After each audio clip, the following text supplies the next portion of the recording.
Nuestro Padre Celestial Jehová. Él está en el lugar más alto y santo. El lugar donde Él está. Ese lugar. El Apocalipsis lo llama el mar de vidrio.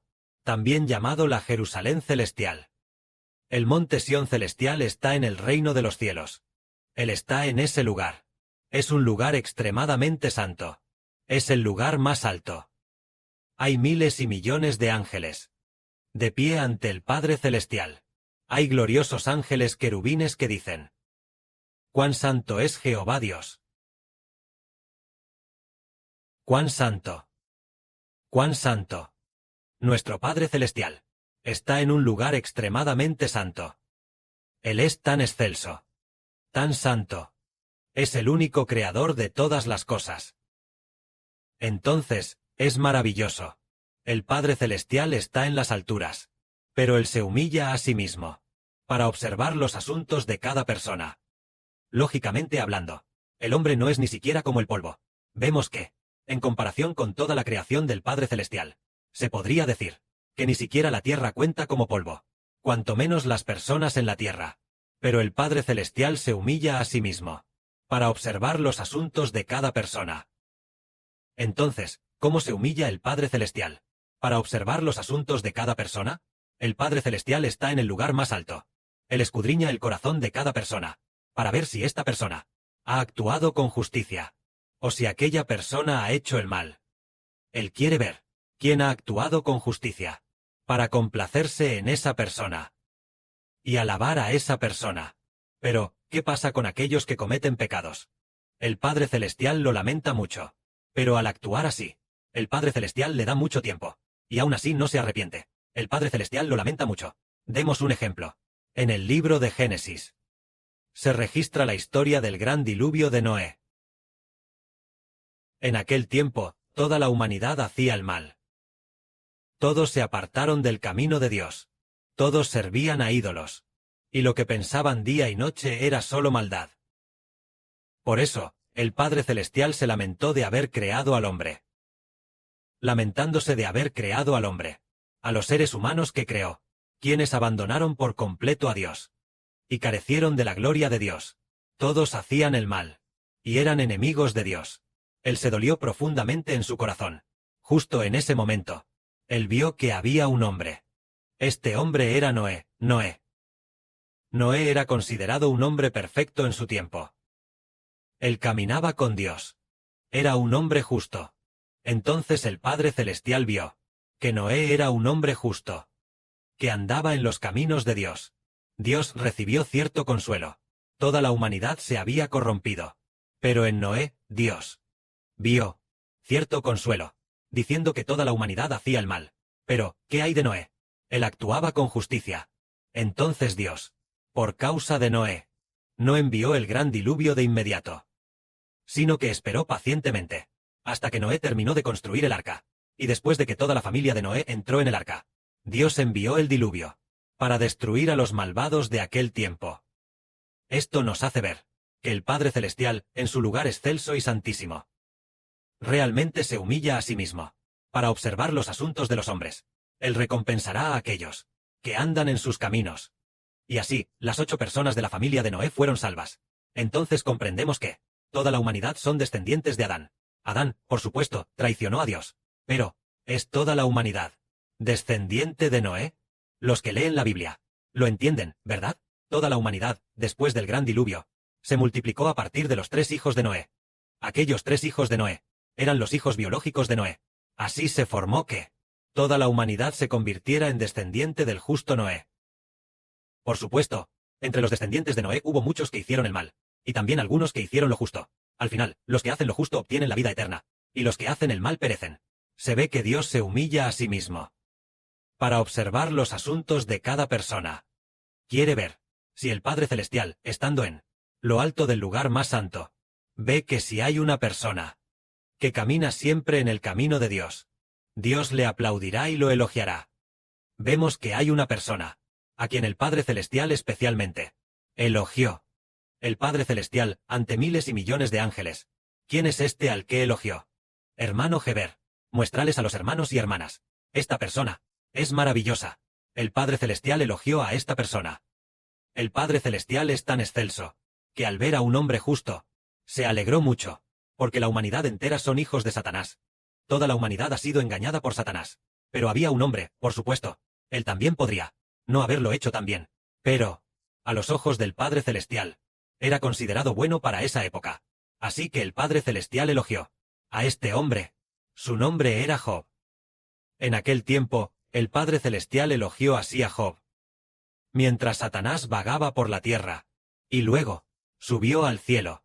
Entonces se presentó ante Dios. Dios, ante miles y millones de ángeles. Y también ante Satanás. Le dijo a Satanás: ¿De dónde vienes?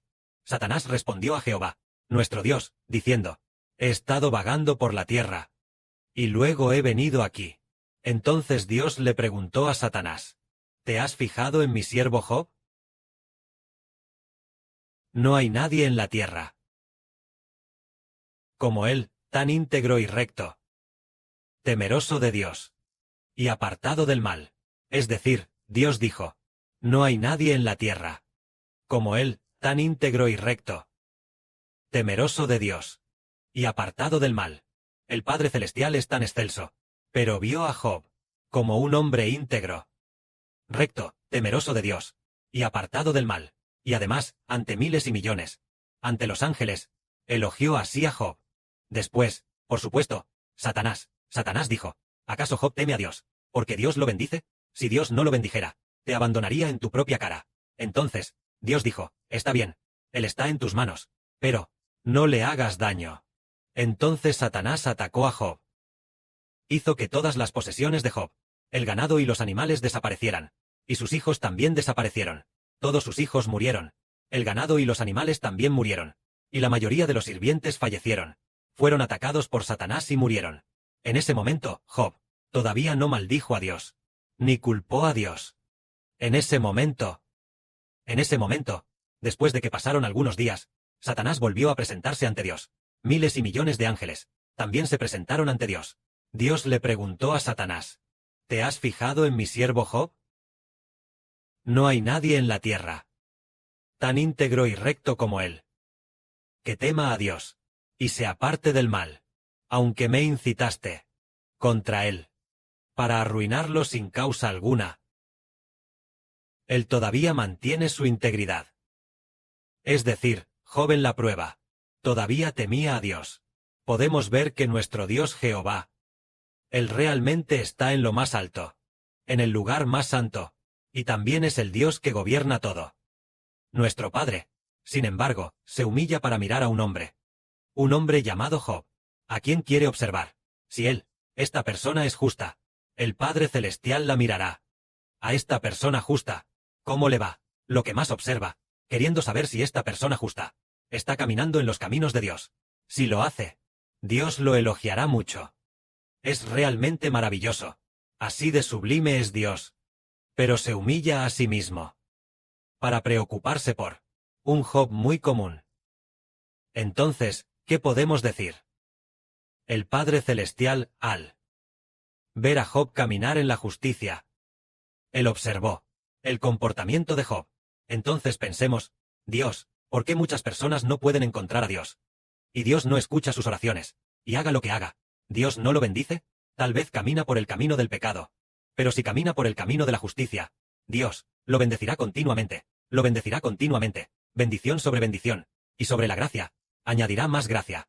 Esto es, porque Dios ama la justicia, y continuamente recompensa grandemente a quienes practican la justicia. Pero Dios también disciplina a quienes cometen pecado, y después de disciplinarlos, si se niegan a arrepentirse, usa una disciplina mayor, y si aún no se arrepienten, entonces una disciplina aún mayor, y después de esa disciplina aún mayor. Si todavía no se arrepienten, entonces Dios les quitará la vida. Esto nos hace comprender que, si practicamos la justicia, Dios ciertamente nos elogiará, y si practicamos el pecado, Dios ciertamente no se complacerá en nosotros. Veamos, en el siglo I después de Cristo, había un gentil.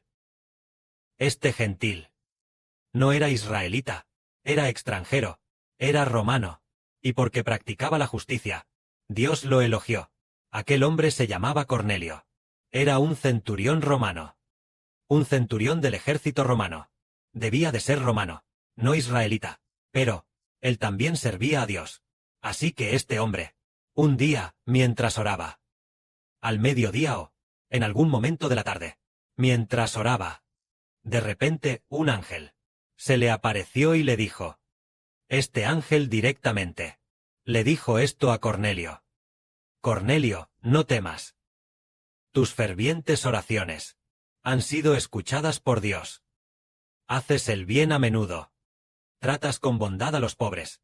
Y Dios también lo ha recordado. He sido enviado por Dios. Debes ir. Enviar a tus hombres. Para llamar a un hombre llamado Simón Pedro. Cuando él venga, las palabras que hable, te salvarán a ti y a toda tu casa. Así, Cornelio recibió la revelación del ángel, y finalmente envió personas a buscar a Pedro. Pasados 3 días, 3 o 4 días después, Pedro llegó a casa de Cornelio, y habló del Señor Jesús, crucificado por nuestros pecados, para que creyendo en el Señor seamos perdonados, y finalmente obtengamos la misericordia de Dios. El Evangelio de la vida eterna fue predicado a la familia de Cornelio. Las palabras de Pedro aún no habían terminado. Pedro seguía hablando sobre la salvación del Señor. Pedro ni siquiera había terminado de hablar, cuando el Padre Celestial, impaciente, desde los cielos, el Padre y el Señor, con impaciencia, derramaron primero el Espíritu Santo sobre la casa de Cornelio. Normalmente, uno debería ser bautizado primero, para luego recibir el Espíritu Santo, pero Pedro ni siquiera bautizó a la familia de Cornelio. Aún no se habían bautizado. Pedro todavía estaba hablando. Y el Padre primero, el Padre y el Señor primero, derramaron el Espíritu Santo sobre la casa de Cornelio. Esto demuestra que la casa de Cornelio ¿era del agrado de Dios? Era del agrado de Dios. Quien hace justicia recibirá del Dios justo. Y del Señor justo, misericordia y gracia. Esto nos hace comprender que todos ante el Padre Celestial estamos al desnudo y al descubierto. Y además, el Padre recompensará a los que hacen justicia. El Padre a propósito permite que Satanás nos engañe. Y también permite que Satanás nos ataque. Pero, el Padre predetermina cuánto puede atacarnos Satanás. Si el Padre no predetermina nuestro sacrificio, no seremos sacrificados. Cuando quiere ponernos a prueba, para ver si tenemos un corazón que ama a Dios y se arrepiente. O si durante la prueba, somos como Job, y seguimos temiendo a Dios, y seguimos amando a Dios. El Padre Celestial está probando todo esto. Esto significa que Dios, en el lugar más alto y santo, aún se humilla para observar los asuntos de los hombres. Esto demuestra que Dios, ¿qué tipo de personas prefiere? Prefiere a quienes se arrepienten de sus acciones. Aunque Dios es excelso, si uno ha pecado y sabe arrepentirse completamente, y también estar profundamente agradecido, tanto las acciones como los pensamientos han cambiado, entonces Dios tiene misericordia de esa persona. Al contrario, los pecados que ha cometido, no volver a pedir cuentas en absoluto, ni siquiera volver a mencionarlos, y también hacer que el Señor ya haya cargado con sus pecados. Y el Padre Celestial no solo tiene misericordia, sino que el Señor también tiene misericordia de él. Ama profundamente a estas personas arrepentidas. Entonces entendemos que realmente debemos arrepentirnos por completo. Especialmente la enseñanza del Señor solo nos da un mandamiento, que es amarse los unos a los otros. Si el hermano Heber hoy también dice la verdad, también es el padre de la patria, también es Israel. Al recibir el nombre del Padre Celestial y del Señor, Heber dice, si una persona tiene un corazón de amor completo por los hermanos y hermanas, esta persona seguramente será exaltada. Seguramente será exaltada. Si ama profundamente a los hermanos y hermanas, ama al Padre y ama al Señor, más que a su propia vida. Las palabras que dice pueden hacer que la gente ame más al Padre y al Señor. O todo lo que hace. Todas sus acciones. Las palabras que dice, todas las cosas que hace, hacen que se vea, hacen que la gente lo vea, y se sienta animada. Entonces esta persona seguramente será enaltecida por el Padre Celestial y el Señor. Que la gloria sea para el Padre y el Señor. Amén.